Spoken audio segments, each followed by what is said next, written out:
जय हिंद प्रिय विद्यार्थियों। आप सभी के लगातार मैसेजेस कॉल आते हैं और कई प्रकार की क्वेरीज होती हैं, जिसमें से एक सबसे बड़ी क्वेरी ये होती है कि सर 2026 जो एमपीपीएससी होने वाली है, इसमें कितनी पदों पर वैकेंसी आएगी और इसके लिए हम कैसे तैयारी करें जिससे हम अपने इस एग्ज़ाम को क्वालिफाई कर सकें। और कोई ऐसी सटीक रणनीति हमें बताइए जिससे हम इस बार अपने सपनों को पूरा कर सकें। तो दोस्तों, आपके इन सवालों का जवाब देने के लिए आज हमारे बीच में उपस्थित हैं civil service expert Amit Tiwari sir, जो कि कर्मा आईएएस के फाउंडर भी हैं और सर का लगभग 20 वर्षों का अनुभव है और सर के मार्गदर्शन में सैकड़ों विद्यार्थी अब तक एमपीपीएससी में चयनित हो चुके हैं।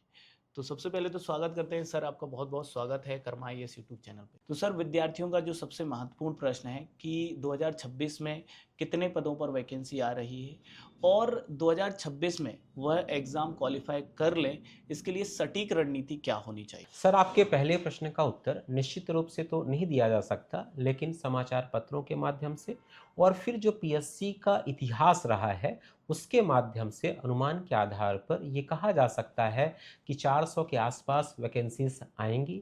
अक्सर इतिहास में अगर हम जाएं और देखें तो ये देखा गया है कि 2 या 3 वर्ष के अंतराल के बाद फिर नंबर ऑफ सीट्स हमेशा बढ़कर आती हैं। अब रहा दूसरा प्रश्न कि तैयारी के संदर्भ में बच्चों की तैयारी कैसी होनी चाहिए, तो इसके लिए आपको एक व्यवस्थित प्लान बनाना चाहिए और उस प्लानिंग के तहत ही अपनी तैयारी को सुनिश्चित करना चाहिए। और इस प्लानिंग के अंतर्गत आपको पहली बात तो एक स्टडी मटेरियल चूज़ करना है, कहाँ से पढ़ना है, क्या पढ़ना है, आपका स्रोत क्या है।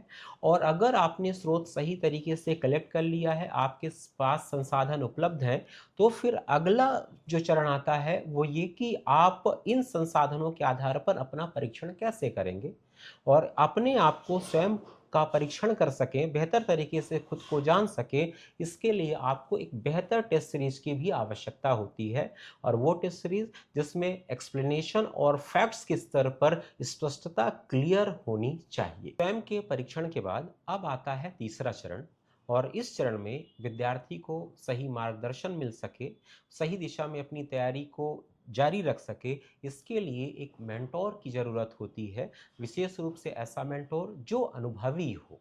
तो जिस तरीके से सर ने बताया कि आपको अपनी तैयारी के दौरान बहुत आवश्यक होता है कि एक अच्छे मेंटरशिप के गाइडेंस में आप अपना अध्ययन करें और परीक्षा की तैयारी करें। तो दोस्तों, कर्मा आईएएस विद्यार्थियों के लिए एक मेंटरशिप प्रोग्राम लेकर आता है। तो सर से अब जानते हैं कि ये मेंटरशिप प्रोग्राम क्या है और किस प्रकार विद्यार्थी इस मेंटरशिप प्रोग्राम का लाभ ले सकते हैं। Sir, Karma IAS mentorship programme लेकर आया है, तो इसके बारे में थोड़ा विद्यार्थियों को बताएं। कर्मा इसका जो मेंटरशिप प्रोग्राम है, ये मध्य प्रदेश के स्तर पर पीएससी के फील्ड में एक यूनिक स्टेप है और पहला कदम भी है। और यह एक इंटीग्रेटेड मेंटरशिप प्रोग्राम है और इस मेंटरशिप प्रोग्राम के 3 स्टेजेस हैं। एक है प्री का, एक है प्री का मेंस का और फिर एक है मेंस का। लेकिन अभी प्री की एग्जामिनेशन को ध्यान में रखते हुए हम लोग प्री के साथ मेंटरशिप प्रोग्राम की शुरुआत कर रहे हैं। तो सर, इसमें एक महत्वपूर्ण प्रश्न ये है कि इस पूरे मेंटरशिप प्रोग्राम में मेंटोर कौन होने वाला है और ये कार्यक्रम कितने दिनों तक चलने वाला है, और साथ ही साथ इसमें विद्यार्थियों को क्या-क्या सुविधाएं कर्मा आईएएस की ओर से दी जा रही हैं? हमारा ये जो मेंटोरशिप का कार्यक्रम है, इस मेंटोरशिप के कार्यक्रम में हमने मेंटोर्स की एक कैटेगरी डिसाइड की है।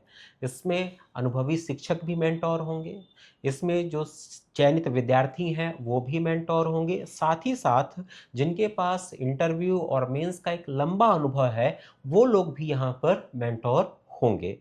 मेंटोर सारे के सारे मेंटोर एक्सपर्ट होंगे और आपके लिए हमेशा उपलब्ध होंगे। अब सर का दूसरा प्रश्न आता है कि इसकी अवधि क्या होगी, जो हमारा मेंटोरशिप कार्यक्रम है कितने लंबे समय तक चलेगा, कब तक चलेगा। तो यहाँ पर जो प्री का मेंटोरशिप है, प्री का मेंटोरशिप 3 महीने का होगा, जबकि मेंस का मेंटोरशिप कार्यक्रम आपका 6 माह का होगा। और अगर प्री का मेंस दोनों आप मिला देते हो तो 9 महीने का ओवरऑल ये हमारा मेंटोरशिप कार्यक्रम होगा। इसके अतिरिक्त सर का एक और प्रश्न था कि आखिर ये जो हमारा मेंटोरशिप कार्यक्रम है, इस मेंटोरशिप कार्यक्रम में कौन-कौन सी सुविधाएँ मिलने वाली हैं? तो इस कार्यक्रम के तहत सभी विद्यार्थियों के लिए अनिवार्य रूप से उपलब्ध लाइब्रेरी की सुविधा उपलब्ध कराई जाएगी। अब बच्चे लाइब्रेरी विज़िट भी कर सकते हैं। वेल फर्निश्ड और अगर मैं कहूँ वेल इक्विप्ड लाइब्रेरी की सुविधा है। साथ ही साथ ई-फ़ॉर्म में या ई-पीडीएफ के फ़ॉर्म में आपको नोटबुक भी उपलब्ध कराई जाएँगी, सिनॉप्सिस भी उपलब्ध कराई जाएँगी। इस मेंटोरशिप की जो सबसे ख़ास बात है कि जो आपका टॉपिक डिसाइड होगा, उस टॉपिक के समाप्ति के पश्चात तुरंत आपका टेस्ट आयोजित किया जाएगा और टेस्ट के तुरंत पश्चात आपकी एनालिसिस आपको उपलब्ध करवा दी जाएगी। तो अब ये जानते हैं सर से कि सर ये मेंटरशिप प्रोग्राम जो है किस प्रकार के विद्यार्थियों के लिए उपयोगी रहेगा, किस प्रकार के विद्यार्थी इसे ज्वाइन कर सकते हैं। ये मेंटोरशिप कार्यक्रम मूल रूप से उन विद्यार्थियों के लिए सबसे सूटेबल होगा जिनका एक बार कोर्स कंप्लीट हो चुका है। अगर विद्यार्थी अपने स्तर पर, कोचिंग के स्तर पर, किसी के स्तर पर अगर उसका कोर्स कंप्लीट हो चुका है तो उनके लिए सबसे ज़्यादा लाभदायक कोर्स होगा। चाहे वो लोग 2026 की प्री का एग्जामिनेशन दे रहे हों या फिर 2027 की तैयारी कर रहे हों। विद्यार्थियों, आपके पास एक सुनहरा मौका है कि आप एमपीपीएससी 2026 में सफलता प्राप्त कर सकते हैं कर्मा आईएएस के इस मेंटरशिप प्रोग्राम से जुड़कर, क्योंकि इस मेंटरशिप प्रोग्राम में आपको मिल रही हैं ढेर सारी सुविधाएं, जिसके अंतर्गत आपको एक लाइब्रेरी मिल रही है जो कि वातानुकूलित होगी, और इसके साथ साथ offline test series, e notes में आपको मिल रहे हैं हमारे करंट अफेयर के नोट्स, ई सिनॉप्सिस नोट्स और बेहतर कंटेंट। तो चूकिएगा नहीं, क्योंकि यदि 2026 में सफलता प्राप्त करनी है और आप अपने माता पिता का सपना पूरा करना चाहते हैं तो अभी कर्मा आईएएस से जुड़िए। दिए गए नंबर पर कॉल करके जानकारी प्राप्त करिए या फिर हमारे ऑफलाइन सेंटर पर विजिट करिए। जय हिंद।